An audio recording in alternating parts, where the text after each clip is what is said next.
Baik, terima kasih Ketua Majelis. Yang pertama kepada ahli,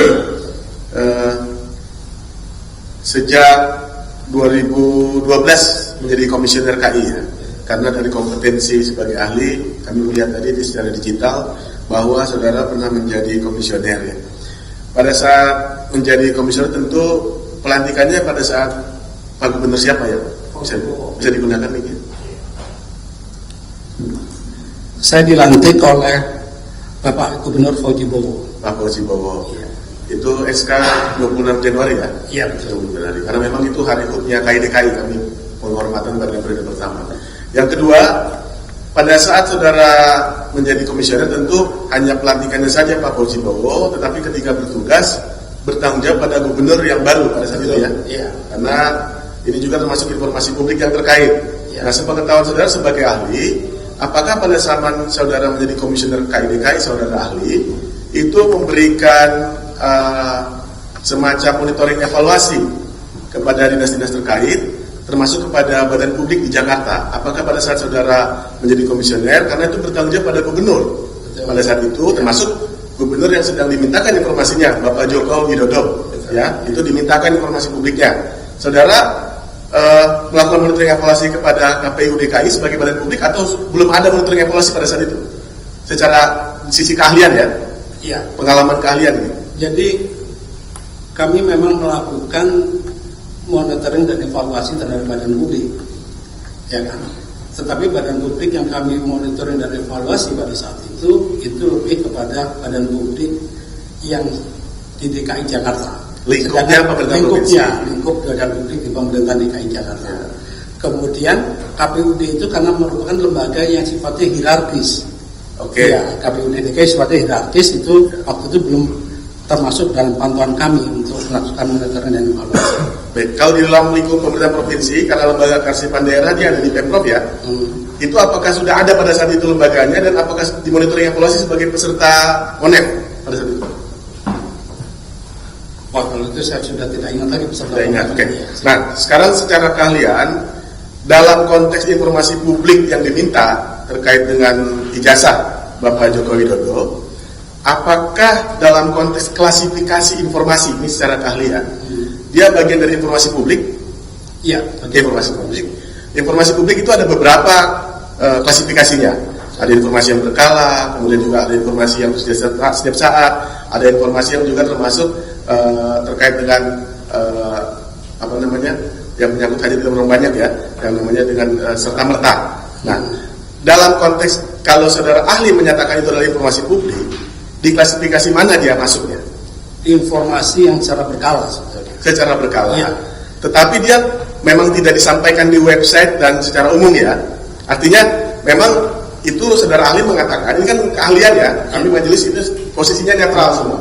Secara keahlian, saudara ahli mengatakan bahwa itu adalah informasi publik, satu. Yang kedua, klasifikasinya termasuk informasi yang berkala. Ya. Berkala. Nah, berkala berarti maaf, yang harusnya tersedia tiap saat itu. Tersedia. Iya, informasi publik yang tersedia tiap saat. Berarti izin panitia tolong direvisi ya, biar nggak. Ini karena ini pencatatan ahli penting untuk pertimbangan majelis. Saudara Panitera Pengganti tolong dicatat. Ahli mengatakan bahwa itu informasi publik dan itu merupakan bagian dari informasi tersedia. Jadi diralat ya, bukan informasi berkala ya.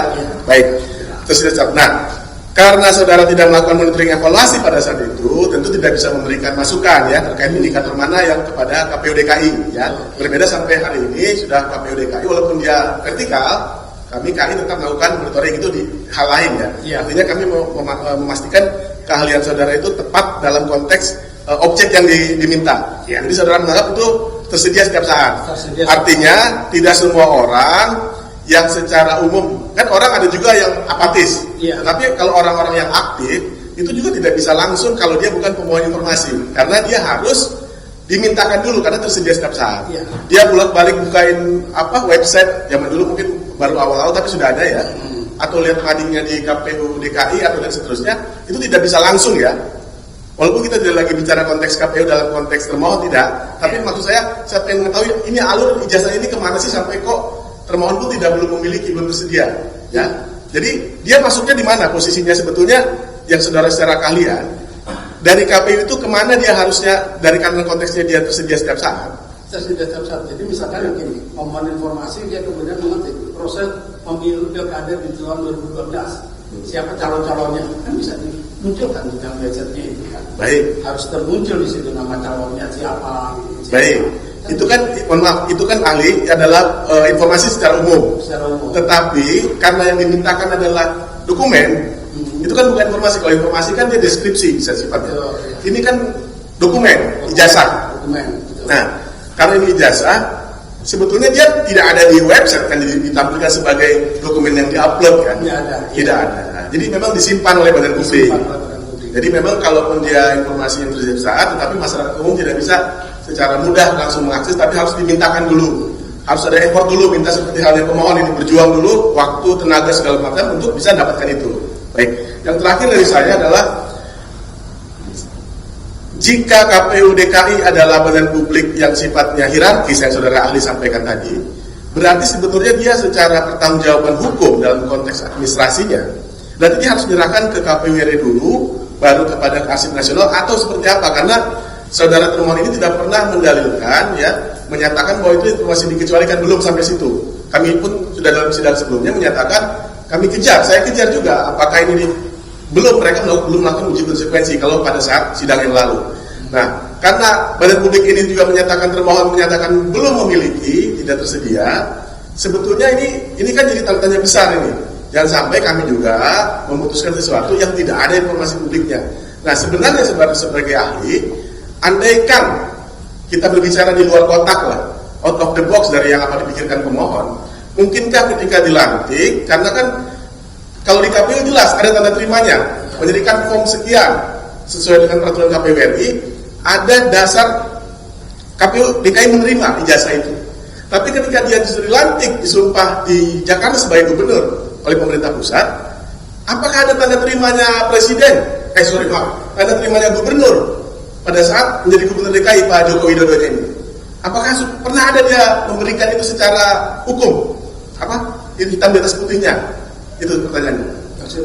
Jadi gini, kalau di KPU, sebagai konteks KPU DKI, badan publiknya, jelas dia kan menyerahkan, yang melalui tim sukses ya, menyerahkan syarat-syarat, termasuk mungkin salah satunya agar mengingatkan ingatan kita dukungan partai politik, seterusnya. Ya. Itu ada formnya jelas itu ya, ijazah. Dan itu adalah verifikasi administrasi, ada verifikasi faktual, itu yang diperiksa ke kampus terkait misalnya terkait ini. Nah, anggaplah saya tidak mau mengikuti cara berpikir pemohon, lebih ekstrim. Ya, kalau misalkan dia di DKI dilantik gubernur, kan KPU tidak ada ini ya calon yang akan dilantik, ini yang berkasnya kan tidak seperti itu aturan hukumnya. Nah, apakah Pemprov punya kewajiban untuk meminta kembali secara langsung pada person yang dilantik gubernur dan wakil gubernur pada saat itu?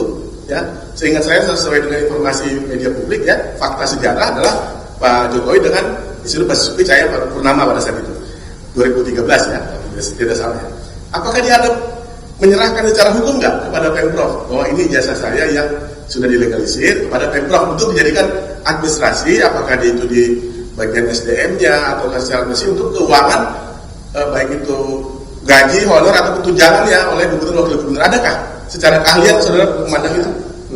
Sebagai ahli, kemudian dalam proses ketika gubernur sudah terpilih, itu KPU dia harusnya menyerahkan segala dokumen yang berkaitan dengan kontestasi pilgub itu kepada pemerintah daerah. Kenapa? Karena kan pada kontestasi itu bukan cuma anggaran pusat yang dipakai, tapi APBD pun juga dipakai sebagai bentuk pertanggungjawaban KPUD atas penggunaan anggaran APBD. Maka dalam konteks untuk pemilu itu maka harus ada berkas dokumen dalam konteks kontestasi harusnya diserahkan kepada pemerintah provinsi DKI. Baik, izin ahli mohon maaf, itu kan memang itu mungkin perspektif jadinya ya, karena secara hukum belum ada yang mengatur secara jelas KPU menyerahkan kepada Pemprov ketika dia akan melantik gubernur. Maksudnya secara hierarkis struktur hukum kita tidak ada menjelaskan itu kan sebagai ahli. Yang saya tidak tahu. Oke, tidak tahu ya. Dicatat ya Pak Indra. Baik, jadi saudara ahli menyatakan bahwa tidak ada kewajiban KPU DKI yang serta-merta memberikan itu sekaligus calon yang akan ditetapkan dilantik kepada Pemprov DKI dalam konteks administrasi ya. Bukan konteks kearsipan ya. Ya, bukan lembaga kearsipan. Ya. Karena dia adalah vertikal kan KPUD itu. Pertanggungjawaban penggunaan APBD. Ya. Itu harusnya diserahkan. Itu kan konteks hal lain, hal anggaran ya. Hal keuangan itu kan lain ya. Memang KPUD menggunakan anggaran APBD dan juga APBD sebagai konteksnya hibah ya dari Jakarta. Tapi dalam konteks ini kan ini terkait dengan objek yang diminta. Berarti tidak ada secara hitam di atas putih. Intinya Bapak Joko Widodo saya sebutkan di sini itu menyerahkan itu kepada Pemprov ya. Tidak ada ya? Tidak ada. Secara keahlian ya? Kan bukan saksi terkait. Kalau saksi terkait nanti misalnya dipanggil dinas perpustakaan arsip misalnya, bisa saya kejar di situ teknis, tapi ini kan karena keahlian, saya nggak bisa ngejar teknis, saya ngejar keahlian ya. Jadi tidak ada kewajiban gubernur menyerahkan itu pada Pemprov ketika dia akan dilantik atau setelah sesaat setelah dilantik ya. Tidak ada. Kan yang melantik gubernur kan presiden. Baik, jadi tidak ada, jadi tidak ada kewajiban langsung. Baik, cukup terima kasih. Baik, terima kasih. Saudara ahli, kami tadi melihat terkait kepakaran ahli yang pertama di bidang administrasi publik ya, dan yang kedua di kepakaran keterbukaan informasi publik.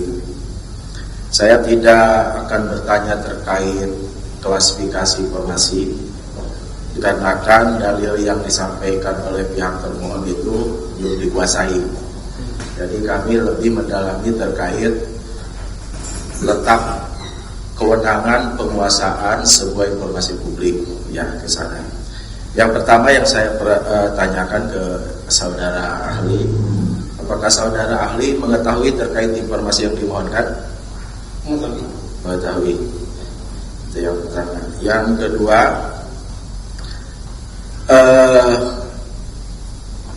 ketika tadi disampaikan bahwa informasi yang dimohonkan oleh saudara pemohon itu harusnya sudah ada di lembaga kearsipan daerah, seperti itu. Iya. Tetapi tadi sudah disampaikan oleh pihak badan publik bahwa informasi tersebut belum dikuasai. Dan saudara saksi juga, saudara ahli juga tadi menyampaikan bahwa sejatinya pihak lembaga arsip tersebut punya wewenang untuk meminta arsip tersebut dari pihak penyelenggara. Ya. Ada gak ketentuan yang betul-betul pasti undang-undangnya atau peraturannya apa, pasal berapa, ayat berapa terkait kewenangan atau kewajiban lembaga arsip daerah tersebut untuk meminta informasi tersebut?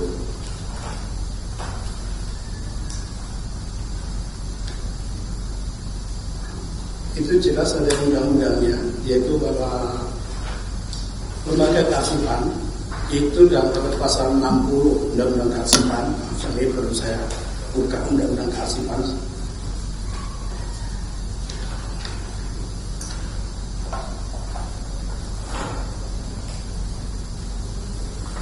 Maaf, pasal 59 ayat 40 bahwa undang-undang itu kan menyatakan jasa tersebut sebagai dokumen itu merupakan sudah berupa arsip statis.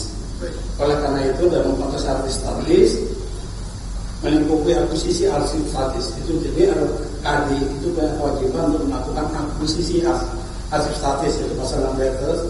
Begitu lembaga kearsipan melaksanakan akuisisi arsip statis itu di undang-undang kearsipannya ini.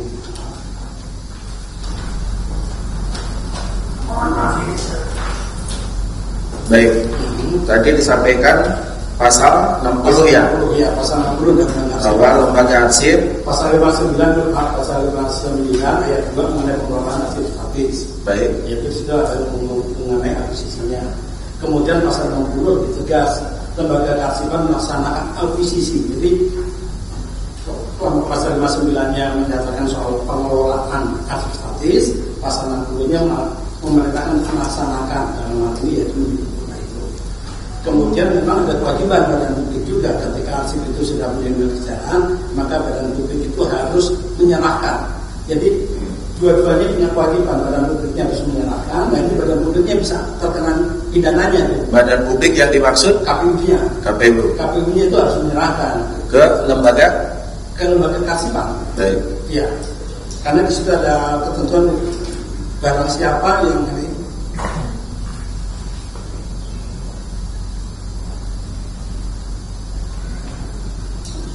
Baik, lebih jelasnya gini aja. Saya pernah membaca juga terkait contoh seperti KPU RI, bahwa arsip yang sudah diarsipkan oleh dokumen yang sudah diarsipkan oleh KPU RI itu wajib diarsipkan atau distorkan kepada ANRI. Iya, betul. ANRI itu kan tingkat pusat ya. Tingkat daerahnya ada nggak? Nanti kan lembaga kearsipan daerah itu. Lembaga kearsipan Lembaga kearsipan daerah itu adalah merupakan ya tingkat daerah, itu lembaga kearsipan daerah, karena di dalam undang-undang kearsipan itu kan juga menjelaskan bahwa pengelolaan arsip di daerah itu bersifatnya hierarki ke ANRI atau bertanggung jawab juga kepada gubernur? bertanggung jawab pada ANRI maupun ke gubernur. Di sini mengenai, maaf saya buka undang-undang kearsipan.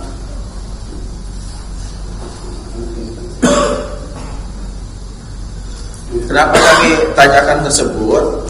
Supaya yang disampaikan oleh ahli bahwa sejatinya lembaga kearsipan daerah itu bisa melaksanakan, dalam artian menurut pemahaman saudara ahli itu adalah meminta atau mengambil secara aktif kepada pihak KPUD gitu. Betul. Seperti itu. Iya. Baik. Jadi pengelolaan arsip di daerah itu dilakukan oleh LKD, lembaga kearsipan daerah. Pengelolaan arsip daerah di daerah provinsi. Nanti di daerah kabupaten kota ada juga lembaga kearsipan daerah tingkat kabupaten dan kota. Itu yang kemudian dia harus melaksanakan, dan pengelolaan arsip-arsip di daerah tersebut, di provinsi tersebut. Baik, itu menurut pemahaman atau penafsiran dari saudara ahli ya. Yang kedua, tadi saudara ahli juga sempat menyampaikan bahwa mengetahui terkait keterbukaan informasi publik karena pernah menduduki sebagai komisioner pada tahun 2012. Apakah saudara ahli mengetahui terkait definisi atau pemahaman bantuan kedinasan seperti apa? Ini dalam konteks undang-undang kementerian, undang-undang kearsipan, Undang-undang keterbukaan informasi publik. bantuan kedinasan. Ya. Dan pengertian bantuan kedinasan itu kan saya kurang begitu paham soal itu. Baik.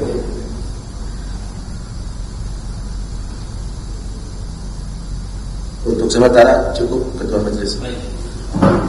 Baik, saudara ahli, saya mau memastikan lagi apa yang saudara sampaikan terkait dengan lembaga arsip daerah.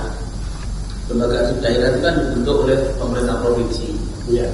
Tapi menurut saudara di pasal 22 itu kan terkait dengan arsip daerah. Selanjutnya di pasal 60 atau pasal 59 ruang lingkup harus melakukan akuisisi.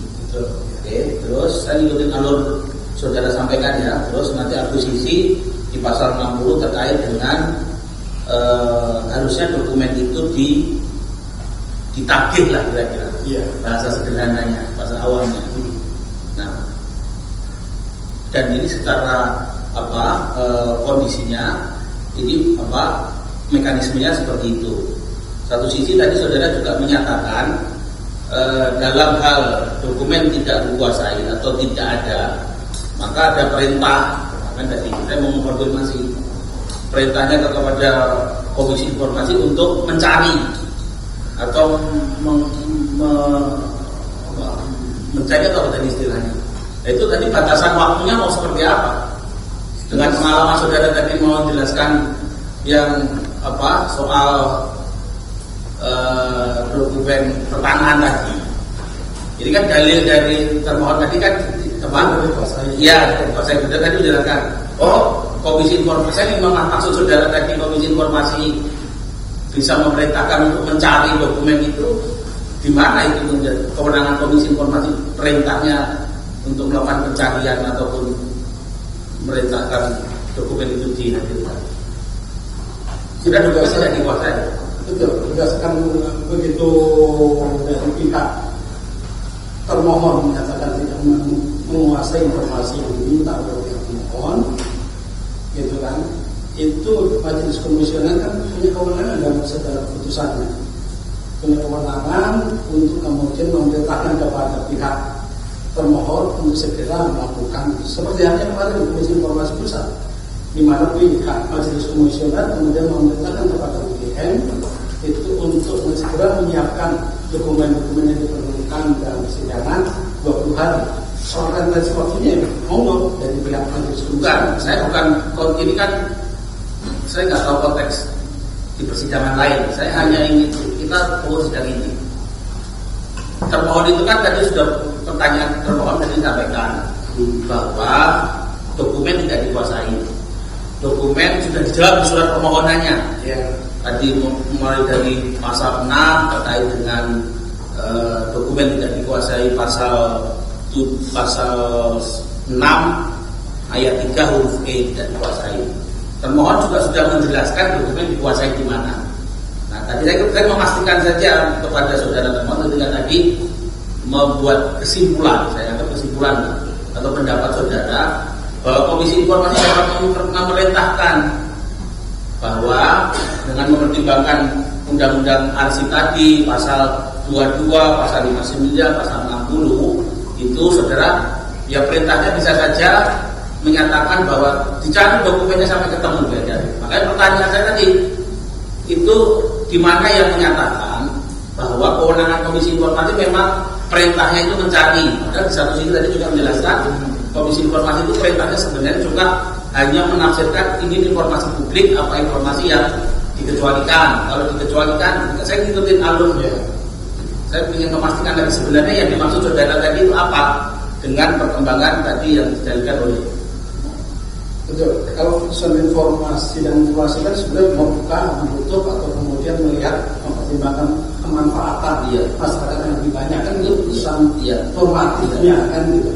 Tetapi dalam konteks persidangan itu ketika kita memutuskan satu perkara, beberapa hal dalamnya untuk cukup katakan putusannya harus membuka, walaupun kemudian dia tergantung, tentunya kan ada catatan lainnya yang kemudian disampaikan bahwa informasi itu merupakan informasi publik yang harusnya dikuasai oleh kan gitu, di mana pihak LKP harusnya membuka informasi publik tersebut kan gitu. Nah disitulah kemudian catatannya ya untuk itu agar segera bisa dikembalikan informasinya sehingga mohon informasinya ini bukan cuma yang hari ini sebagai termohon, tapi kemudian pemohon informasi itu sebagai pemohon informasi lain di kemudian hari bisa bertanya pada hal yang sama sehingga LKP sudah mempunyai jawabannya.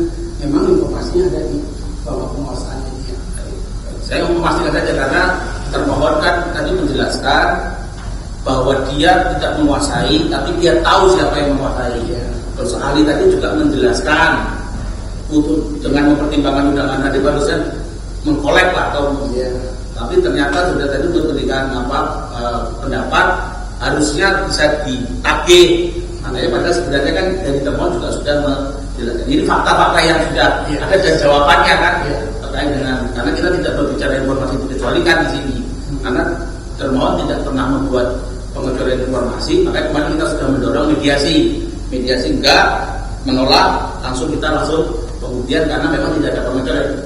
Dalilnya adalah dokumen tidak dikuasai. Saya ingin memastikan alur itu. Baik, saya kira itu cukup dari kami. Dari mau sampaikan, saya berharap kalau ada catatan ya, resumenya ya, bisa disampaikan nanti. Saya kira itu pendidikan sebelum sidang sudah. Saya kira cukup. Pemohon, saya memastikan lagi bukti tulis ada nggak atau cukup? Ada yang mau didalilkan lagi? Cukup majelis. Nggak ada yang disampaikan ya? Ada bukan pertanyaan, saya memastikan saudara mau menampilkan bukti tulis cukup. Kalau bukti tulisnya cukup karena di kita kan cuma ada itu saja ya Pak, surat sama permohonan keberatan dan identitas saja, tidak ada dalil-dalil yang disampaikan pemohon tadi juga tidak. Baik, saya kira hari ini cukup. Kalau izin ketua, ini karena pemohon menyatakan cukup, ini kan aslinya pada saat pendaftaran, tapi boleh